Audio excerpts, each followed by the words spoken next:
pretty much after the head injury, so kind of going back, I did go to the doctor. I went and saw a neurologist, and he basically said, oh, don't worry about it. 60% of people will be better within the first month.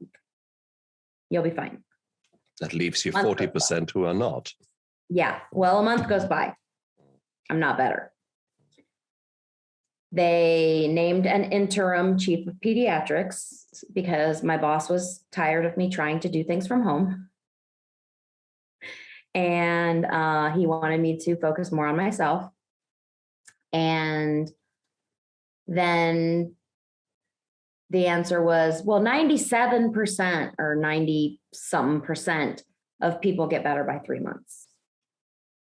Cool. 3 months comes. My boss asks me to officially step down as the chief of pediatrics. I'm bawling. Of course, at this point in my life, tears happen at random times. I have no control over them, which is another reason why I can't be an officer in the Army, because the last thing I need is to be talking to someone who is very high ranking, them to say something to me and me to start crying and not be able to control it.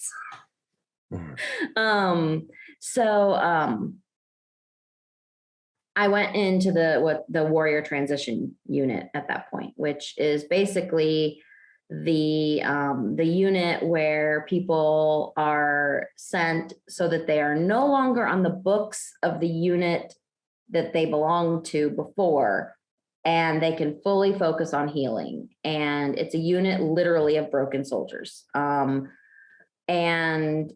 we are all a little bit different.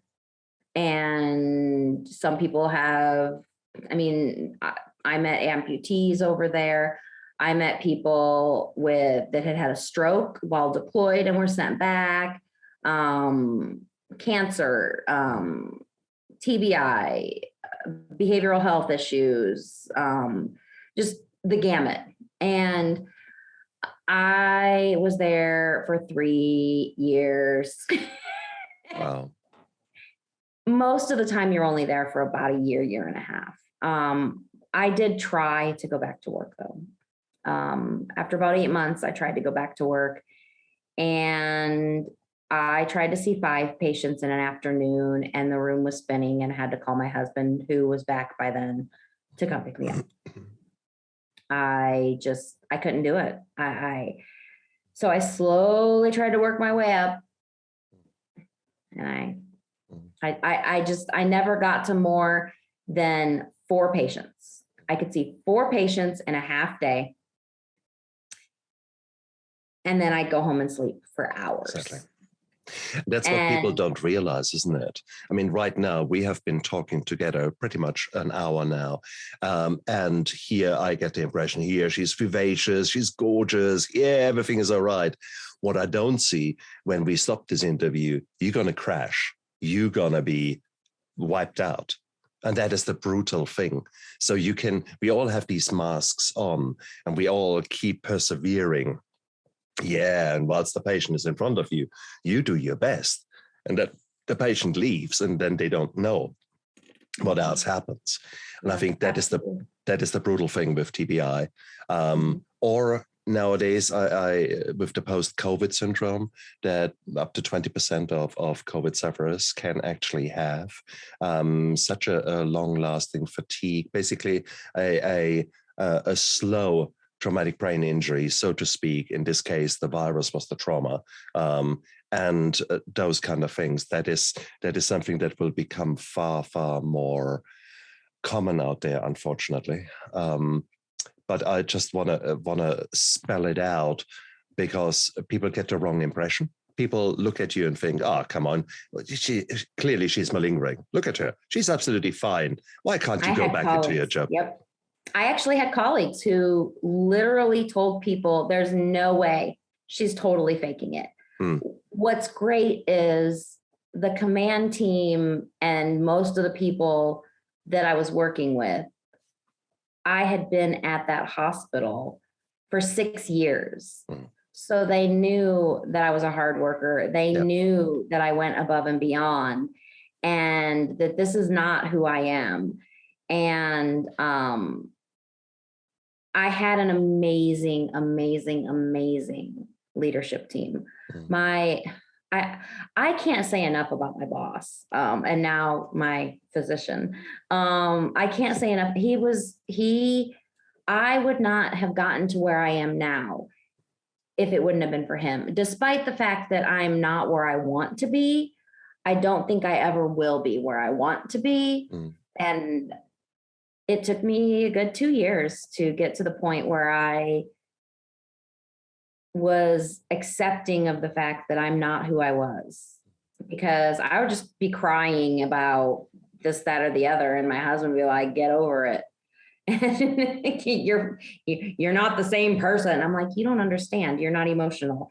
You're a man. Oh, ouch. Ouch. He is very analytical. He is very, very, very analytical, logical. Like, he does not do emotional. And so he has learned so much over the last 3 years, especially since he wasn't here for the beginning. I mean, he missed the first 9 months of my head injury. And so when he came back, he almost thought like I was playing it up for like maybe attention or something, until he saw me the first time I had a migraine. And he realized how bad I got, not just with the pain, but what a lot of people don't understand that don't have true migraines, a bad headache is not a migraine. When you have migraines and you're someone who has one with an aura or a post-ictal phase, which as a physician, I didn't even realize migraines had post-ictal phases until I had one. And I have this aura where I'm basically, you might as well just say I'm worthless. My aura is, I start feeling almost like I have the flu. I feel sick and nauseous and just, I feel horrible and I can't eat and I'm exhausted and I'm just laying on the couch. Every time my husband says, are you getting sick? I'm like, oh crap, I'm going to have a migraine tomorrow. It's crazy. But also, if we have bad weather, a lot of times I wake up with a migraine. Now, today it was storming, but the front came through like 2 days ago. So the barometric pressure hasn't changed a lot because the front already came through. That was when I had my headache. So stress, weather changes are the main things that I notice. Too much activity. If I get really excited and into something and try to do too much in a day, it may take me 2 days to recover. So, and those are also things that people don't see. You see me at the event. Oh, she's out here. She's having a good time. There's nothing wrong with her, but you don't see me the next 2 days that I'm in bed. Exactly. And so, and neither did the Army. When it came time to put me out and decide whether I was staying or being medically boarded out, initially the medical board found me unfit, but then it goes to a physical evaluation board and they make the final decision and they found me fit because I had worked. Well, what they didn't see was I was sitting at a computer that day making phone calls that a nurse would normally do. And I made about half as many as what a nurse would normally do. I did nothing that was in my scope of practice. It was well below my scope of practice. And I'm expected to do a lot more than that. And if I'm counted as someone, then I'm expected to do the work of the pediatrician. And now they're down a pediatrician, basically. And so that was one of my biggest fears. I didn't want to go back to work, not be able to pull my own weight and have everyone else having to pull my weight and then resent me because I care entirely too much about what people think of me, according to my husband. But I was so afraid of that. And it's taken me a long time to get to the point where it's like, okay, you know what? What's going to happen is going to happen. And I just have to do what I have to do. And so they finally did find me unfit, and now I have been medically boarded out. I am currently on my terminal leave. I have no idea what I'm going to do when I grow up. I likely will not be able to practice medicine unless I find something that will let me do it at my pace. And unfortunately, you don't make money if you don't do it at that fast pace. So I've honestly been looking for a job for the voc rehab folks to kind of help with my recovery and all that. They had me job searching. I have found one job in the last 8 months that I might have been able to apply to. It was a virtual health job. So I might be able to do something like that if I can find something like that. But I mean, you're in a very difficult position there, because you're still grieving about the old life that you have been living. And when was exactly the head injury? So it was December 26th, 2018. So it's been a good 3.5 years almost. But it took you 2 to 3 years to actually accept the fact that your life is changing. Right. Prior to that, you have been fighting it, and you have been doing absolutely everything to convince yourself, no, I am absolutely fine. So you actually didn't give yourself yet the chance to move forward. And when I say move forward, get in touch with the holistic team that really gives you the best chance to actually get on with your life. For example, how much did you explore your nutrition as something to help you with regards to having the least, or how shall I say that, to keep it simple, how to have the most stable blood sugars, that you're not going into emotional roller coasters every time you have a donut, something like that. How much have you had the chance to explore that? So honestly, that's where my book came in. It would have been about a little over a year ago. I was at the heaviest I had ever been. I felt like absolute crap. I felt horrible. And it got to be to the point where I was like, is this the head injury? Or is this because all I do is eat comfort food? And when I feel bad, I eat comfort food. And that's usually sweets or very high carb content food. So I decided, okay, I don't want to go on a diet. Diets don't work. Everybody fails diets because diets don't work. I need to change how I'm living. But it's not just a diet. I need to do more. But I don't want an exercise plan either, because I get dizzy. I tried to exercise with one of my friends. We were in her garage and she gave me one of those exercise balls. She's like, okay, now do squats. I went down and I went to come back up and nearly fell over because I got dizzy, because up and down are the worst. They are the worst. I've gotten much better. One of my things when I was in the WTU, or now it's called the Soldier Recovery Unit, the SRU, is the adaptive reconditioning program. And believe it or not, one of the things we played was disc golf. Now, one would think, what does that do for anybody? Well, when you have a hard time walking on surfaces that are not level, walking through a disc golf course, which is basically just things put up in a park, helps you a lot. And the up and down, picking up the discs and standing back up, that helped with my dizziness and balance issues so much. I was amazed. But yeah, I needed something different. So I went to Books A Million, one of the bookstores here in town, and there was nothing. You can't find anything. It's all keto this, HIIT this,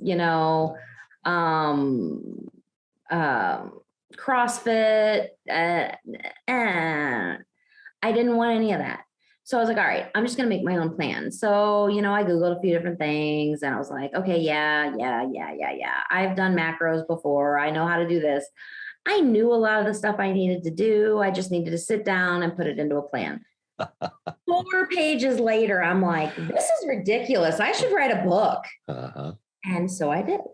Brilliant. I Googled, how do I write a book? And I came up, I'm not kidding. I came up with the self-publishing school. It is actually a little online course that helps you publish. And they have different courses. They have nonfiction, they have children's books, they have fiction, they have, all of these things. Now, granted, it's not cheap. I will never recoup the money that I spent. But I'm a published author. I have signed books there for you my go. mom. Oh, there you go. And my sister-in-law. Now stop it. No. You are in a gorgeous position as being a doctor who is being forced by the gods or by the universe to reinvent herself. And you are on this new course, which is amazing, which is beautiful. And you're no doubt there is this self-depreciation there that you think, absolutely. oh, who am I to be a self-published author? And you sort of, you say it and you make a joke about it because you don't really want to say it. I don't want to say it. And it's gorgeous to see that. But please, hopefully soon you will get through that phase, because you have worked damn hard to be the chief of pediatrics. You have worked damn hard to go out there to rescue people, to rescue the little baby, to be out there to do those things. You have shown that you can do beautiful, beautiful things. Now, life has forced you in to start from scratch. And again, the same thing will occur. This time, however, they bound you both hands behind your back with the traumatic brain injury. Just make it a bit more challenging, okay? Right. But you are already growing. You're already that little sprout that pushes the concrete aside. And when you see those little plants coming through the cracks of concrete, you think, how did they do that?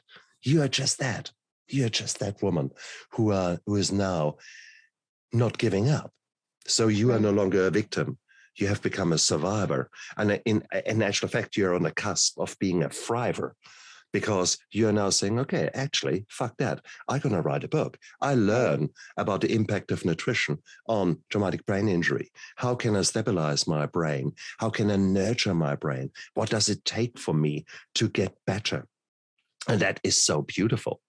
There are so many aspects to that, and I'm so pleased that you have taken that on. I looked into that topic not too long ago, half a year ago, and for example, there are beautiful studies on the management of chronic migraines simply with a behavioral program. There's a study in teenagers and a study in people in the workplace. And the only thing they have done is basically non-medical interventions. They put a program together, went to a big company and said, here, come on, let's actually put that lifestyle program into place and see what happens with your sick days, see what happens with your headache sufferers, etc. And they very quickly realized that putting this program into place shaved off 10 sick days per headache sufferer a year. Wow. And of the facts of the interventions that were the easiest to maintain for the people there were essentially the exercise and when I say exercise, come back to that, and hydration. By actually drinking a liter of fluid more, by simply having a glass of water in the morning, glass of water in the evening, end of the story. That was groundbreaking. So with that, suddenly such simple interventions were dramatically improving lives. Now, well, absolutely, and hydration is an entire chapter in my book. believe it or not, I've fallen off the wagon. And this last few months, says the two of us who are drinking the coffee here by the gallon. Coffee. That's right, exactly. So we are the classic example of how to not do it. But do as I say, not as I do. There's my water and some Barocca in there. It's just so I balance. Okay, so that is the way to do. Okay. yeah. So no,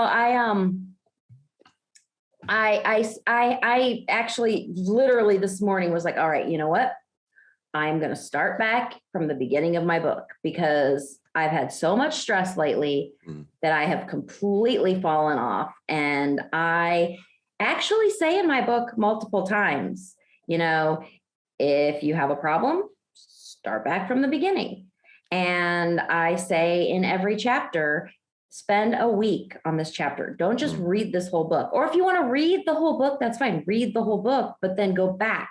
Because the first chapter is mindfulness and learning how to be in the moment, whether that be having some type of mindful practice every morning. I am so excited to be at a point now where I no longer have to answer to someone or be at a formation. I deleted all of the alarms off of my phone last night, and it was glorious. And then I said, what time do I want to get up tomorrow? 8 o'clock sounds good. And I set an alarm.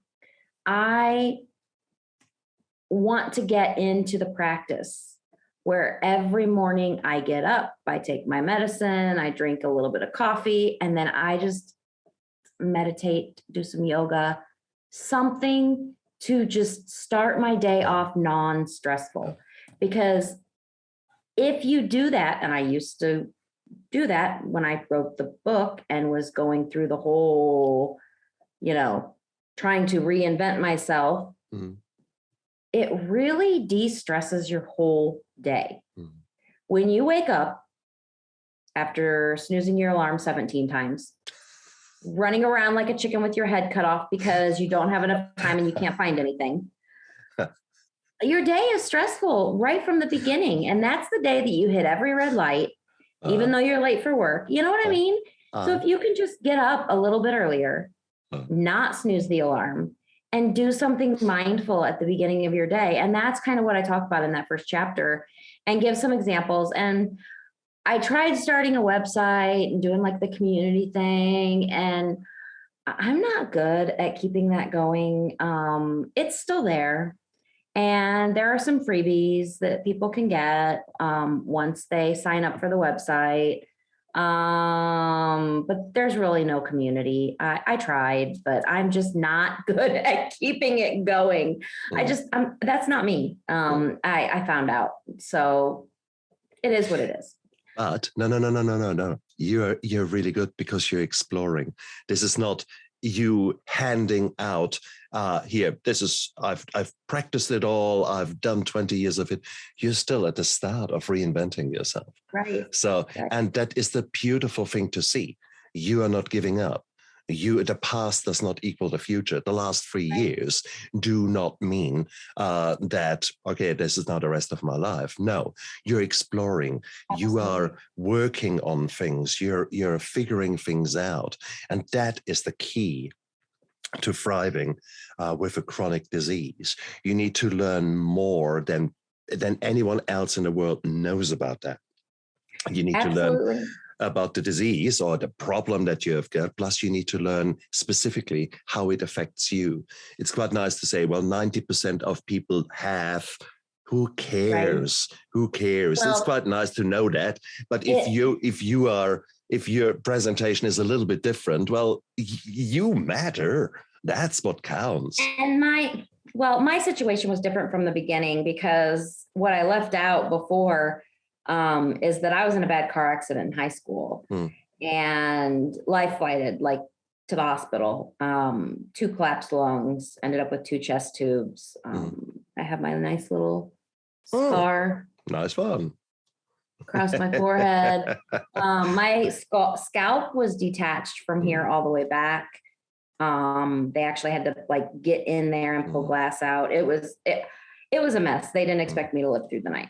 So I had a pretty significant TBI then, but I don't really remember having to recover from a TBI because I laid in a hospital bed for a week, and then I slept in a recliner for a month, and I didn't go back to school. I was out of school for 2 weeks, and then only went back to 1 class a day, and then 2 classes. And then, so I didn't have to deal with the TBI because of all of the other injuries. So it never really even dawned on me until you're giving your history to somebody. And I give my history to the neurologist, and he's like, yeah, that totally set you up for this to not be good. And then the boom, boom, 2 back to back within minutes of each other. And my husband said I hit hard both times. And I thought I protected my head. I thought I held it up that first time, but he says, no, I hit hard on the ice twice. So unfortunately, it is what it is. But like you said, one thing that I have learned over the last 3 years is whether it be injury or trauma, if it's TBI or it could be PTSD, and it doesn't take going to war to have PTSD. There are plenty of people that have PTSD for other reasons. If you have some trauma or traumatic injury, that doesn't have to define you. You are now a new person, and you have to redefine yourself. You can't let the injury define you, because that's what I did. And I played the pity party game. My husband is always very fast to pull me out of that. He does not let any of that. He is hard on me, probably harder on me than anyone in my life. And it's good because he knows when to kick me into gear, and he knows when, okay, that's fine. Just come here. I got nothing else. Just come here. Because he knows when I'm too far gone than when I'm. So yeah, he's been an amazing support, and his family, they've been amazing too, because they're here local. Luckily we are where his family is. So we're stationed with his family. So. Oh dear. So yeah, so now I'm restarting my book all over again. Today which is beautiful. Started. No, which is beautiful. And for that, I'm so happy for you. It is the same thing when an addict is in the first year of recovery. We know it all. We are good. Look at my new life. And then we fall off the wagon. Okay. And I had a relapse in my first year and it was so beautiful.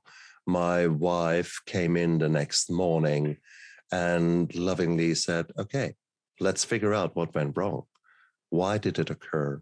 Why did you have a relapse? Why did you feel you want to get drunk? And it was beautiful. There was no shame. There was no guilt. There was no nothing there. She just said, okay, brilliant. Let's see that. And from that moment on, I realized that setbacks can be so powerful in refocusing your concentration on what matters. You thought you had it all sorted? Yeah. And then I realized, okay, yeah, I did not take care of myself. I did not. I again pushed myself too hard. I again burned a candle on both ends. And surprise, surprise, there was the quick fix of, well, in this case, was the alcohol. You could say the quick fix with the sugar there's so many things where we are just human beings. Mm-hmm. And if something like that happens, if you have a donut and then feel crap, such is life. Okay. Don't take a big nine, how do you call these whips with 9 things? Flail yourself in shame and guilt. Well, no. One, I think it was one of the therapists that I saw, because yes, I have behavioral health is another thing that people are scared of because, what are people going to think of me? You know what? I've seen behavioral health because I've had a lot of stress in my life. Mm-hmm. So I'm not afraid to say it. And I actually recently graduated. So she says, I don't think you need me anymore. I was like, all right, cool. I'll call you if I need you. And so she's like, I'm here if you need me.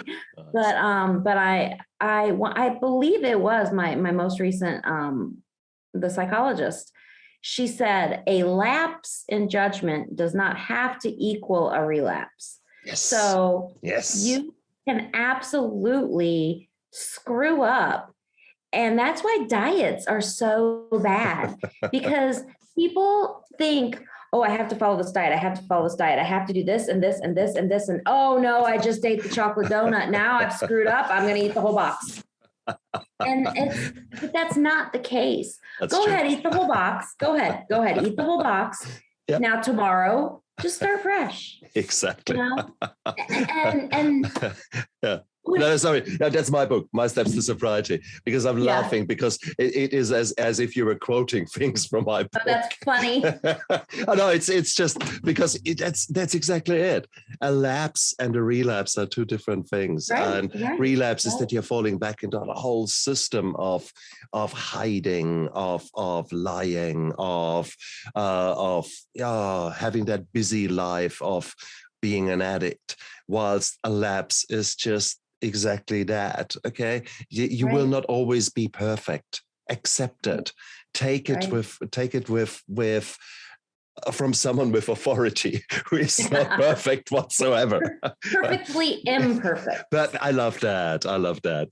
So, but here we are. Here I've got Amanda here. I've got myself here. We both are on our journey. We both have sure not figured it all out yet, but we are already maybe just a little bit further down our path than you are when you're listening into this interview today.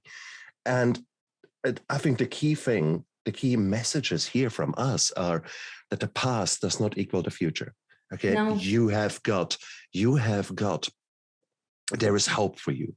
There's help for you out there.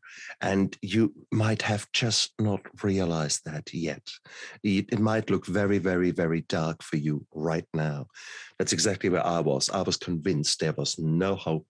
And I had some very, very dark thoughts. And nowadays I look back and think, my goodness, there is so much hope there. That's why I do this show. That's why Amanda comes as a guest on shows. Well, I was in a dark place too. My lowest point was when my husband was deployed. I wasn't able to drive. I could barely walk without getting dizzy. I was having daily migraines. I literally had a migraine every single day because I had to take a headache diary. For 8 months, I had 2 headache-free days in 8 months. Wow. And then I started acupuncture, which is amazing. And now I'm not getting acupuncture anymore. So we'll see how that goes. But my lowest point was before I had all of those therapies, because it was within that first 2 months-ish after the head injury. And I was ordering from Grubhub and Uber Eats and DoorDash. Every one of those delivery apps was on my phone because I couldn't grocery shop. So I had my sister-in-law or my niece grocery shopping for me. And you know, when you grocery shop for yourself, you always pick up extra stuff that you randomly find that you want. And I didn't feel like cooking because I felt like crap. And I gained over 30 pounds. And that was my deepest, darkest time. But mine was almost like an addiction to comfort food. It was, and I really do love food. I really love food. So I may very well have an addiction to food. You most definitely have. And so what? So what? Welcome to the club. Addiction is a superpower, okay? You have got the superpower because you've got the insight. But sheer having the insight, come on, 95% of alcoholics will refuse, they deny on their grave of their grandparents that they have got a problem with alcohol. Right. That's a denial. That's part of being an addict, okay? Here you have the insight. So that makes you already to 5%. And that makes you, that puts you in a position where you are now already outside of your comfort zone. So now we have already pulled the string of the bow back.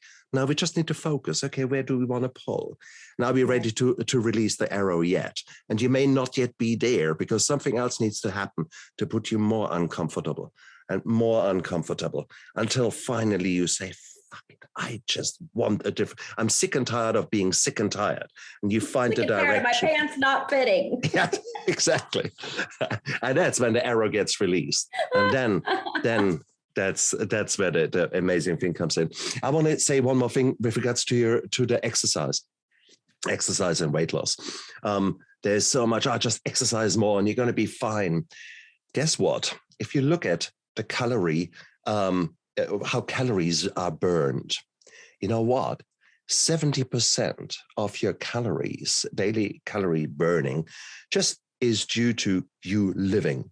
So you maintaining just a metabolism. Your metabolic, right. That's your base metabolic rate. That's 70%. If you now say, wow, I want to get really, really fit, I do exercise. Guess what? That's about 5%. If you do a really good daily exercise program, that's about 5% of your metabolism that gets revved up. You know, there's 15%, 15%, which is actually those activities like standing, like me, I've been moving my legs during that interview, me being active, just hopping around there. That's 15%. That's far more. These are the kind of non-active kind of calorie burning. Right. And that is so cool. That's one of the things I talk about in my book is steps. Like exactly. Everybody's into how many steps they've taken. And even if, so one of the ways I went about writing this book was, okay, it was focused towards probably someone similar to me, middle-aged, 40-ish year old woman who basically isn't happy with life because, I don't feel good. I feel sluggish. I have put on too many pounds.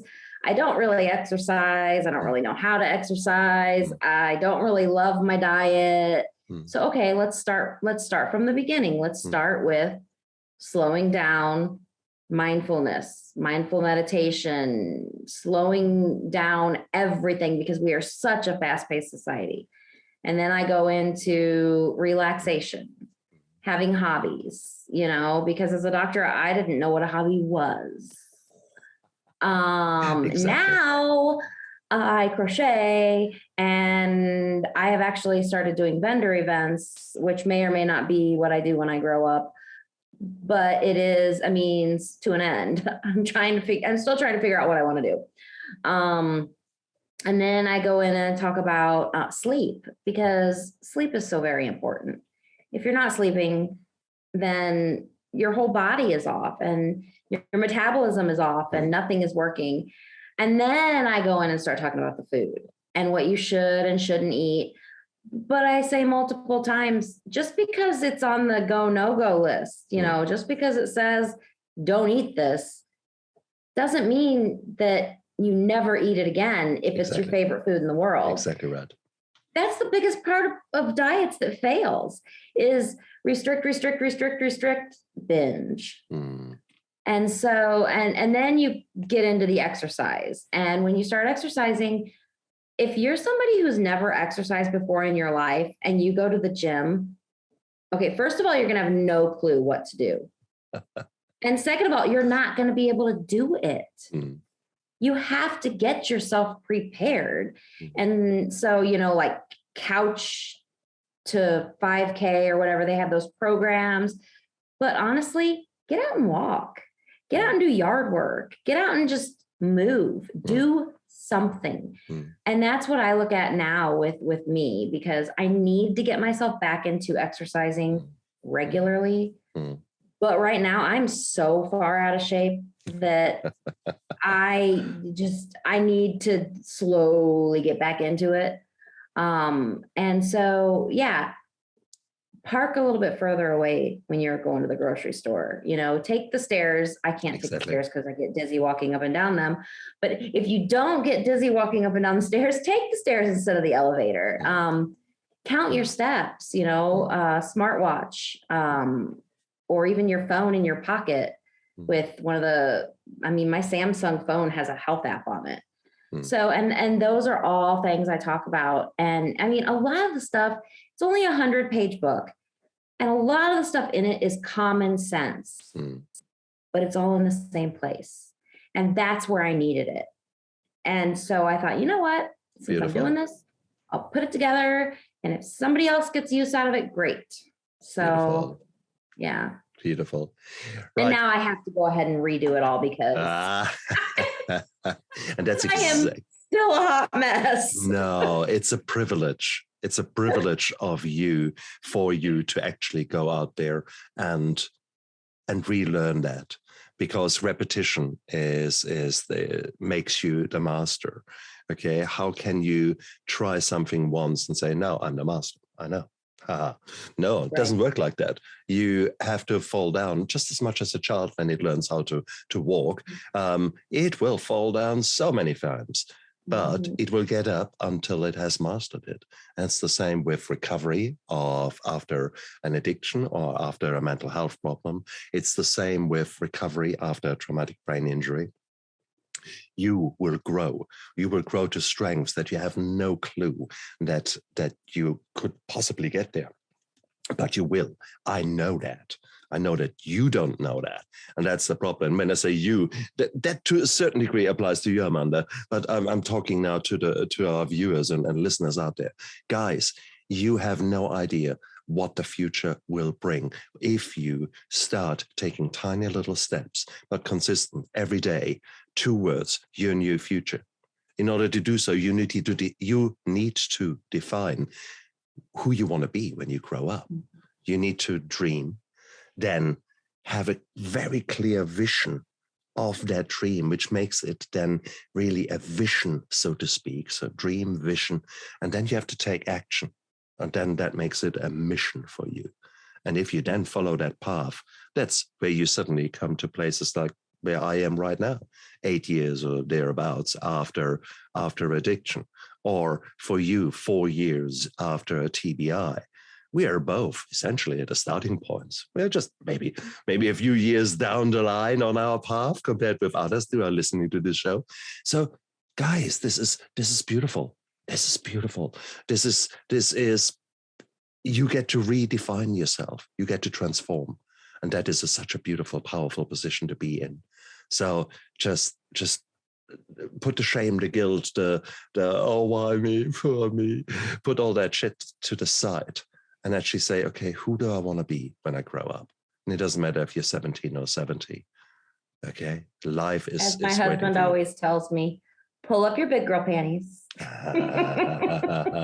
At the same time, I'm just writing 2 books with some wonderful co-authors. For the boys, it's called Boys Do Cry or Men Do Cry. And for the girls, it's called Depression Lied to Me. And we talk about all those bullshit kind of big girls' pants and boys don't cry and all these kind of cliches.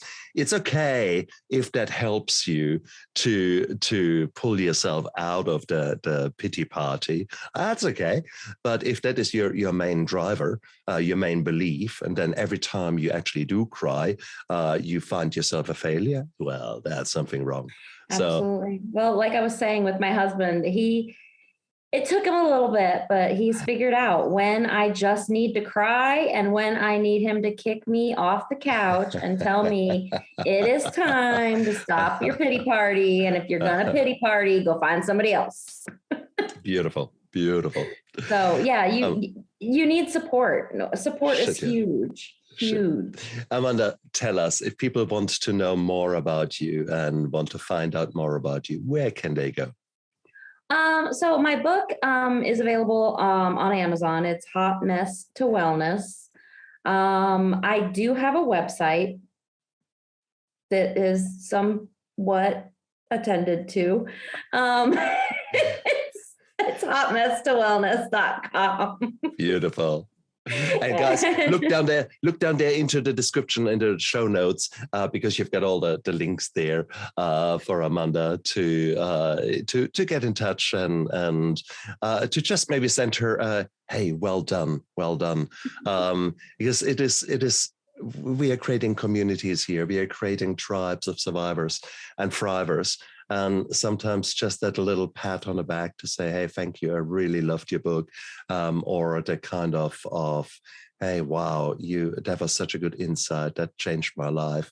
That can be so powerful. So, start working together and start living lives that mean something to you, to your family, maybe to society. And maybe, just maybe, we can make this world a little bit of a better place. One interview, one action, one smile, one comment at a time. Hey, Amanda, you're a gorgeous woman. Thank you so much for being a guest on my show. I absolutely appreciated that. And there were some lovely, lovely insights, which made me think. So thank you so much. Thank you. And you guys out there, look after yourself and live with passion. Bye.